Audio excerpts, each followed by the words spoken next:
भारत गौरव आचार्य श्री पुलक सागर जी गुरुदेव के प्रवचन और धार्मिक कार्यक्रम देखने एवं सुनने के लिए जिन शरणम मीडिया चैनल को अभी सब्सक्राइब करें और बेल आइकॉन पर क्लिक जरूर करें। सादगी से शादी होना चाहिए। एक बात ध्यान रखिए, शास्त्रों में 4 दान बोले गए हैं।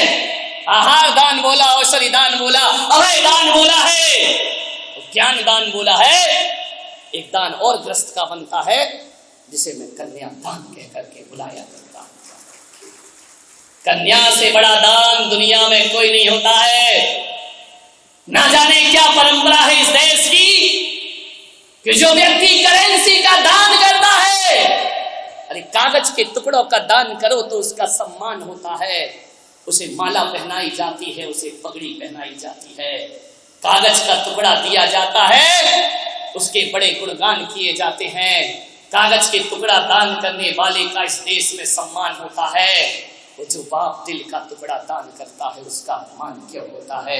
अरे बेटी उसके दिल का टुकड़ा है, बेटी उसके जिगर का टुकड़ा है, अपने खून का दान करता है, फिर उसका सम्मान क्यों नहीं होता? नीति तो कहती है कि देने वाला बड़ा होता है और लेने वाला छोटा होता है, लेकिन ये कैसी परंपरा बना दी कि कन्या देने वाला छोटा होता है और लेने वाला बड़ा। याद रखिए, तोड़िए ये परंपराएं, ये दकियानूसी रीति रिवाज, रस्म रिवाज।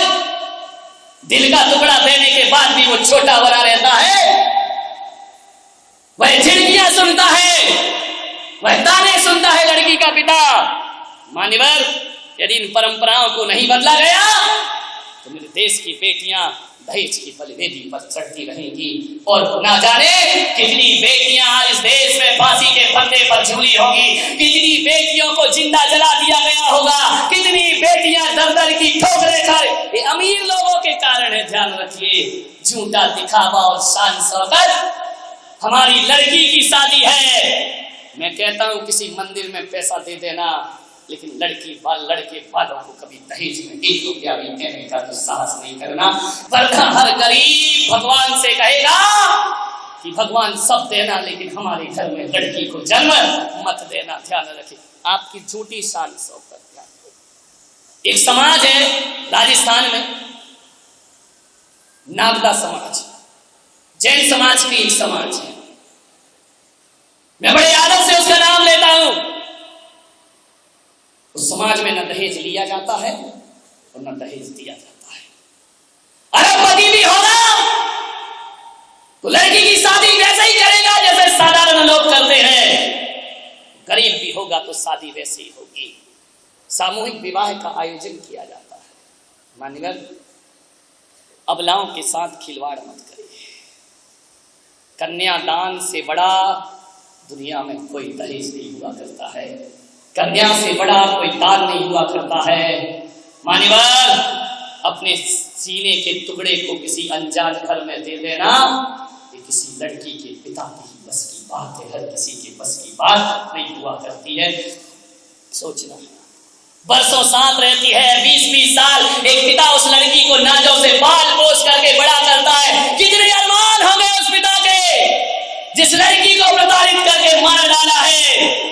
उसने तो सोचा होगा कि मेरी बेटी ऐसे घर में जा रही है कि बाबुल का घर भूल जाएगी तो ससुर के घर को अपना घर स्वीकार करेगी। मान्यवर, सोचिए, आप कभी कल्पना करिए।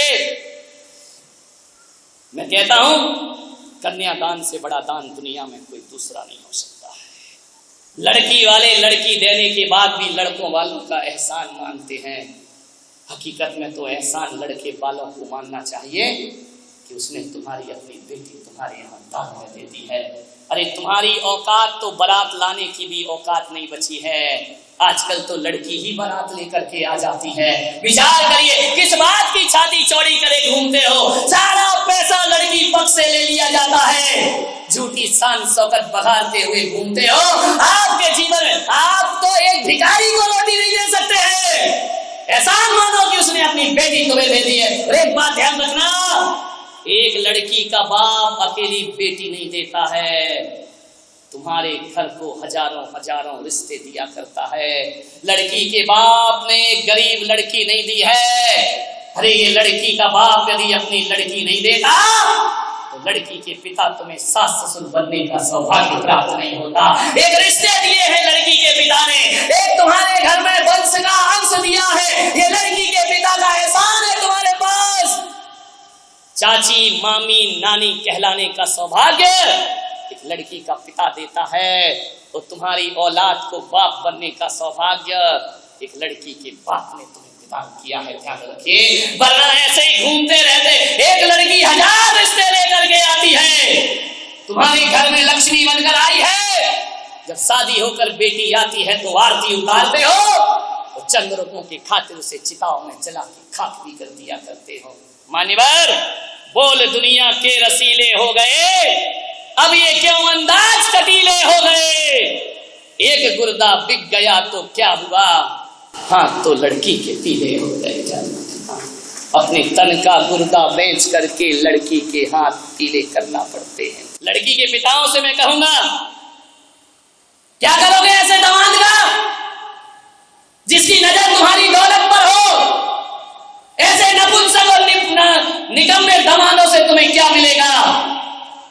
जो अपने सास ससुर की दौलत पर निगाह रखते हैं, मैं कहता हूं ऐसे लड़के, नौजवानों तुमसे मेरा आह्वान है, यदि कमा के खिलाने की औकात ना हो तो शादी करने का त्याग कर देना चाहिए, लेकिन सास ससुर की दौलत पर नजर नहीं रखना चाहिए। दूसरे की कमाई हुई दौलत पर नजर रखते हो, लड़की भी लेते हो, दहेज भी लेते हो, शादी करने का इतना शौक है, इन भुजाओं में कमाने की ताकत भी पैदा करो। और ध्यान रखिए, कोई सास ससुर दौलत दे रहा हो तो कह देना, पिताजी हमें इस घर से लड़की चाहिए, हमें दौलत की कोई जरूरत नहीं है। एक संस्कारित बेटी चाहिए जो हमारे घर को स्वर्ग बना दे। क्या ख्वाब देखते हो, मेरा बेटा डॉक्टर है, इतना पैसा तो लेना ही पड़ेगा, मेरा बेटा इंजीनियर है, उसकी पढ़ाई में इतना पैसा लगा है। एक आदमी को मैं जानता हूं, उसके बेटा डॉक्टर था, वह लड़की देखने गई, जाकर के मालूम है लड़की वालों से क्या कहती है, लड़की तो सुंदर है, सब कुछ है, आओ थोड़ा लेन देन की बात कर लेते हैं। लड़की के बाप ने कहा कि बेटा डॉक्टर है और लेन देन की बात कर रही हो। बोले देखो भाई साहब, पैसा तो खर्च होता है ना, बच्चे को हमने पढ़ाया लिखाया, इतनी ट्यूशन दी, MBBS कराया, पैसा तो लिया होगा ना। अरे ऐसी लिस्ट पकड़ा रही है, इतने के कपड़े पहनाए, इतने का खर्चा हुआ, ये ट्यूशन में खर्च हुआ, ये डॉक्टर को पढ़ाई की उसका खर्च हुआ, इस बच्चे पर इतना खर्च हुआ, बाहर रहकर पढ़ा इतना खर्च हुआ, ऐसी लिस्ट दे रही है। इनका ऐसा लग रहा है कि बच्चा इसकी कोख से पैदा नहीं हुआ, किसी म्युनिसिपालिटी के कचरे घर से जैसे बच्चे को उठा कर लाए। एक माँ कीमत लगा रही है अपने बच्चे की, अपने बच्चे की पढ़ाई की कीमत लगा रही है, वो लिस्ट बना रही है। तेरे की जिंदगी। मान्यवर, एक कसाई तो जानवर का मांस काट कर बेचता है, जो माँ बाप बेटे का दहेज लेते हैं ना, वो जीते जी अपने बेटे का मांस बेचा करते हैं, अपने बेटे का व्यापार दूल्हे बिक रहे हैं इस देश में। अपने लड़के को बेच दिया, इतने नखरे हैं तुम्हारे। एक दहेज विरोधी आंदोलन का अध्यक्ष जो बड़ी बड़ी सभाएं करता है, हम समाज में जन जागरण कर रहे हैं, दहेज विरोधी आंदोलन, जब उसके बेटे की शादी होती है, लड़की देखने जाता है, और लड़की वाले जब पूछते हैं कि भाई साहब तो ये रिश्ता पक्का समझूं? नहीं, रिश्ता तो पक्का है, थोड़ा सा क्या है कि ये लड़की पैर फेंक कर चलती है। तो लड़की के बाप ने कहा पैर फेंक कर चलती तो मैं क्या करूं? बोले ऐसा करो भाई साहब, 5 लाख रुपए और ले लेना। अरे दहेज विरोधी आंदोलन, मैंने दुनिया में दहेज के विरोध में जन जागरण, मैं दहेज महेज नहीं लेता हूं। अरे भाई साहब चलता है बात, 5 लाख रुपए आप ले लीजिए पैर। उसने कहा हाँ यार, बात तो ये है, पैर यार कौन देखता है, सोचो 5 लाख में लड़की का पैर सही हो गया तो फिर रिश्ता पक्का समझे। अरे नहीं, बस लड़की थोड़ा सा बात करते समय तिरछा सा देखती है। बोली भाई साहब 5 लाख और प्लस कर लीजिए। अरे 8 लाख कौन देखता है भाई साहब, हम तो दहेज महेज लेते नहीं है, कोई बात नहीं है। बोले लड़की थोड़ा बोलने में हकलाती है। बोले 5 लाख और बोली लग रही है लड़के की, ध्यान रखिए, बिक रहा है लड़का, सौदेबाजी हो रहे हैं। आप विचार तो करिए। देखो भाई साहब, दहेज वहेज के तो हम सख्त खिलाफ हैं, लेकिन क्या करें, आप यदि चाहते हो, आपकी बेटी नाजों से पली है। अब आजकल की बेटियां बसों में धक्का तो खाना नहीं चाहती हैं। कौन लंबा लंबा सफर ट्रेन से, हमें कुछ नहीं चाहिए। तुम्हारी बेटी, आप चाहो कि बसों में धक्के नहीं खाए, एक 10-20 लाख की कार तो हम तो जिंदगी में उस कार में बैठेंगे नहीं। हमने तो सौगंध खाई, हम जिंदगी में कभी दहेज नहीं लेंगे। हम तो समाज सेवक लोग हैं, हम तो सोशल वर्कर। लेकिन लड़कियां कहाँ मानती हैं आजकल। एक कार हो जाए तो फिर मामला। और देखो भाई साहब, हम लोग गांधीवादी लोग हैं, हम तो पुराने जमाने के लोग हैं। हमारे यहाँ नौकर नौकरानियां तो रहती नहीं है, लेकिन आजकल की बेटियां खाना बनाना कहाँ जानती हैं। एक काम करो, नौकरानी लगेगी थोड़ा बहुत बच्ची की खुशी के लिए। और आजकल भाई साहब आप तो जानते हैं, ये बच्चियां भूखी रह जाएं लेकिन डायमंड सेट पहने बिना नहीं रहती हैं। अब आप क्या चाहते हो कि आपकी बेटी बिना आभूषण के दिखाई दे। भरी समाज में हमें जाना पड़ता है, एक आध डायमंड सेट, हमें दहेज नहीं चाहिए। तेरे की आदमी की जिंदगी, मुंह में राम बगल में छुरी, कितनी स्टाइल से मांगता है। नुमाइश हो रही है लड़की की। लड़की देखने जाते हैं, लड़के लड़की को अलग बंद कमरे में छोड़ देते हैं कि बेटा आप बात कर लो। हम माँ बाप बाहर बात कर रहे हैं, बाहर नोटों की बात हो रही है, अंदर लड़के लड़की बात हो रहे हैं। तो कैसी झांकी बना रखा है बेटियों को, प्रदर्शनी बना रखा है बेटियों को। लड़के ने पूछा, क्यों तुझे गाना गाना आता है? लड़की ने नीची निगाह करी, बोले नहीं मुझे गाना नहीं आता है। तो बोले एक बात बता, तुझे नाचना आता है? लड़की ने कहा नहीं मुझे नाचना नहीं आता है। पूछे जा रहा। लड़की ने कहा एक प्रश्न मैं पूछ सकती हूँ? लड़के ने बोला पूछो, क्या पूछना है? बोले तुझे ढोलक बजाना आती है? उसने कहा क्या बदतमीजी है ये? बोले आप 1 घंटे से बदतमीजी कर रहे हैं मेरे साथ कि तुझे नाचना आता है कि नहीं, गाना आता है कि नहीं। प्रश्न पे प्रश्न किए जा रहे हैं, और मैंने एक प्रश्न कर लिया तो बदतमीजी हो गई। बदतमीजी आपने शुरू की है। आप मुझसे पूछ रहे तुझे गाना आता है, तुझे नाचना आता है? एक कमबख्त जरा ये बता तुझे ढोलक बजाना आती है कि नहीं? बोले क्या मतलब है? बोले जब मैं नाचूंगी गाऊंगी ढोलक क्या तेरा बाप बजाएगा?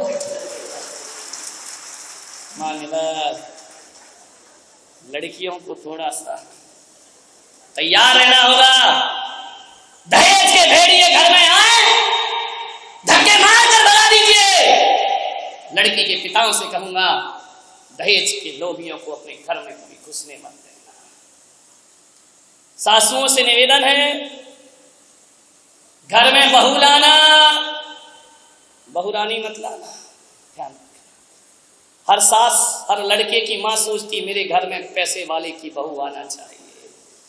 एक सास ले आई पैसे वालों की बहू, बहुत करोड़पतियों की बहू लेकर आ गई।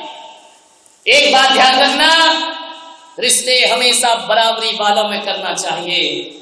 ना अपने से नीचे वालों से करो और ना अपने से ज्यादा ऊपर वालों से करो। ऊपर वालों से करोगे तो तुम्हें नजरें झुका के जीना पड़ेगा, और नीचे वालों से करो तो थोड़ा क्या मिल जाता है, वो बहू अपने आंखें से बाहर हो जाया करती है। जिसने कभी जिंदगी में पैसा नहीं देखा, थोड़ा बहुत मिल जाता है तो वह इंसानियत की हत्या कर दिया करती है। माने पर ध्यान रखिए। एक सास बहुरानी ले आई। अब एक बात बताओ, बहू बहुरानी आएगी तो सास को नौकरानी तो बनना ही पड़ेगा। पैसे वालों की है, लड़का बेचारा बिक गया, पत्नी से कुछ कह नहीं सकता, करोड़पति घर की आई है, अभी जेल के अंदर करा देगी, ससुराल पक्ष को आंखें दिखा नहीं सकता, जोरू का गुलाम बनना पड़ेगा। और अम्मा को सास रानी नहीं नौकरानी का जीवन बिताना पड़ेगा, क्योंकि आप उससे कुछ नहीं कह सकते। 8 बजे सोकर उठती। एक दिन सुबह सुबह सासू माँ 8 बजे बहू उठती, सासू 4 बजे उठ जाती। झाड़ू लगा रही थी, बेटा उठा। बेटे ने कहा यार इस उम्र में मेरी अम्मा झाड़ू लगा। पत्नी से कह नहीं सकता क्योंकि बहू नहीं है, बहू रानी है, धनपति के घर की आई है। मैं भी रानी तू भी रानी, कौन भरेगा पानी। कुछ नहीं कह सका। उसने अम्मा से कहा कि अम्मा जी ला झाड़ू मैं लगा देता हूं। माँ ने कहा बेटा पागल है क्या, जिस घर में स्त्रियां होती हैं और पति आदमी झाड़ू लगाए, रिद्धि सिद्धि बाहर चली जाती है। मैं झाड़ू लगा लूंगी, कोई बात नहीं है। बेटे ने कहा नहीं मां, मेरे होते तू झाड़ू नहीं लगाएगी, ला झाड़ू मैं लगाऊंगा। माँ ने कहा नहीं बेटा, जब तक हाथ पैर चल रहे हैं मैं झाड़ू। दोनों में तू मैं हो गए, झाड़ू पकड़ के खींचने लगे। बेटे ने कहा मैं लगाऊं, माँ ने कहा, आवाज चली गई बहुरानी के पास। झट से उठी, दरवाजा खोला। कमबख्त लोग सोने भी नहीं देते शांति से। झरोखे में से बोली क्यों झगड़ा कर रहे हो सवेरे सवेरे, मेरी नींद डिस्टर्ब कर दी तुम लोगों ने। सास ने देखा, कुछ नहीं बहू तू सो जा, और लिया पैसे वाले की, सो जा। बहू ने कहा बात क्या है, झगड़ा क्यों हो रहा है सुबह सुबह। बोले देखना बेटा, ये तेरा पति कहता है मैं झाड़ू लगाऊंगा, और मैं कहती हूं जब तक घर में महिला है मैं झाड़ू, और मेरे हाथ पे चल रहे मैं लगाऊंगी। तो पति ने सोचा शायद अब शर्म आएगी उसे। मालूम है महारानी ने क्या कहा, बोले पागलो झाड़ू के लिए झगड़ा क्यों करते हो, इतनी लड़ाई कर रहा इतने से काम के लिए। तो बोले क्या किया जाए, बोले आपस में बांट लो, एक दिन तुम लगा दिया करो, एक दिन तुम लगा दिया करो। और जाकर के फैसला देकर बहुरानी आराम से सो गई। जान बच्चे विचार करे, उसको काहे की शर्म, ध्यान रखना। बहू लाओ बहुरानी